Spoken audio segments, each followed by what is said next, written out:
retrouver Annie, qui me manque, sa voix me manque. On a travaillé, certains d'entre vous devaient le savoir, de longues années ensemble, et ça voulait dire se téléphoner pratiquement tous les jours. Pas plus qu'avec Jean-Claude, mais enfin un petit peu le même genre de rapport, d'intimité, d'amitié. On ne savait jamais trop si c'était un coup de téléphone de travail ou un coup de téléphone, bon, pour dire des âneries, parler de la pluie et du beau temps. Annie, c'est quand même, quand on refait un petit tour comme celui-là, quelqu'un qui, je pense, dans le paysage de la bande dessinée, était unique. D'abord, elle a été la première femme, en tout cas l'une des toutes premières femmes, à rentrer dans le monde de la bande dessinée, qui était quand même un genre, il y a 40 ans, pratiquement exclusivement masculin. Il fallait quelque chose que ce petit bout de femme avait, il fallait de la force. Et elle est rentrée là, alors que la destinée des filles, c'était de faire du livre d'enfance, c'était de faire de l'impression sur tissu, de faire toutes choses parfaitement légitimes, mais aux garçons, la BD, et aux filles, le reste.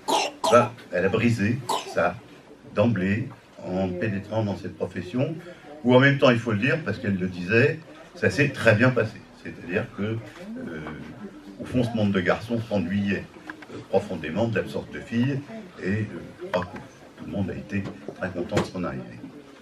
Elle était unique par son style. Ça ressemble à personne, ça ressemble même à rien, si on veut. C'est du Annie Lutzinger.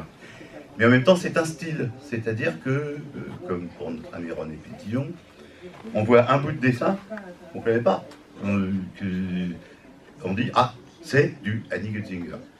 C'est-à-dire dans un paysage de bande dessinée où il y a beaucoup d'excellentes choses, mais aussi, il faut le dire, pas mal de choses interchangeables.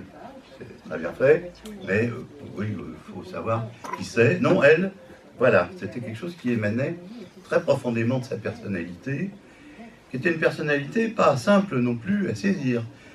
Par exemple, j'ai entendu, ouais, elle a un goût pour le kitsch, pour le rétro. Ah oui, oui, tout à fait. Elle l'assumait. Elle a été d'ailleurs au passage une des premières à travailler sur la maquettisation des pages, c'est-à-dire à casser un peu le bon vieux système du gaufrier, à boum, boum, boum, boum, boum, boum, à faire des choses plus fantaisistes, très Art Nouveau, dans ce registre qu'elle aimait. Mais je suis parti souvent en reportage avec elle, dans des endroits des fois faciles, des fois pas. C'était aussi un petit reporter, c'était une petite Tintin reporter qui en voulait, qui n'hésitait pas à courir sur ses petites jambes dans Moscou, post-soviétique. Faire du reportage dans Moscou, c'est pas marrant, hein, fondamentalement. Alors, il faut dire aussi qu'elle avait quelque chose qui a été brièvement évoqué avec tous les objets qu'elle a pu fabriquer. Elle avait un talent manuel en dehors de son dessin qui était extraordinaire.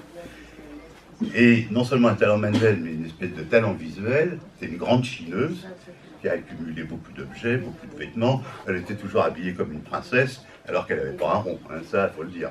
Mais elle savait trouver les plus belles choses partout. Et donc j'ai chiné avec elle, moi je suis un peu gourde pour ça. Et au milieu d'un amas d'objets dégueulasses qui pouvaient traîner dans des puces sordides autour de Moscou ou en Amérique latine, etc., elle a un œil d'aigle, on va dire, Pierre, qu'elle avait bien de donner des ordres. Va chercher ça là-bas, Pierrot, y allait, et évidemment, elle avait vu le truc qui valait la peine d'être acheté. Bien entendu, ce n'est pas du tout des considérations financières qui l'agitaient, c'est que c'était un joli objet. Et elle avait un œil extraordinaire pour trouver ça.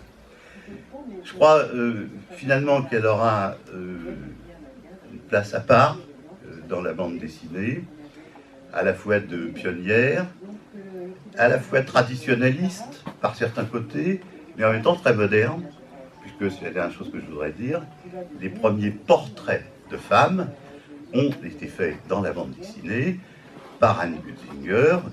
Nous avons fait ensemble, mais c'est Annie qui a créé une galerie de personnages inoubliables, la demoiselle de la Légion d'honneur, la voyageuse de petite ceinture, qui notamment ont rapproché tout un lectorat féminin qui n'aimait pas tellement la BD, toujours cette distinction des genres que j'évoquais tout à l'heure. Le lectorat féminin, il avait lu des livres pour enfants faits par des femmes, des livres pour jeunes filles. La BD, c'était pour les garçons.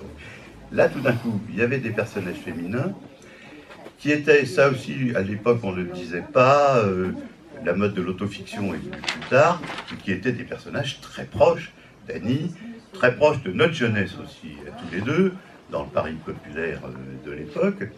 Et ces personnages féminins ont amené des filles à lire de la BD, puis, il faut bien le dire, aussi à en faire, parce qu'elles en avaient lu. Donc, ça a été un apport d'Annie, à la fois parce qu'elle était, parce qu'elle a créé, et parce qu'elle a transmis. Et c'est en ce sens que je crois qu'elle était malheureusement irremplaçable.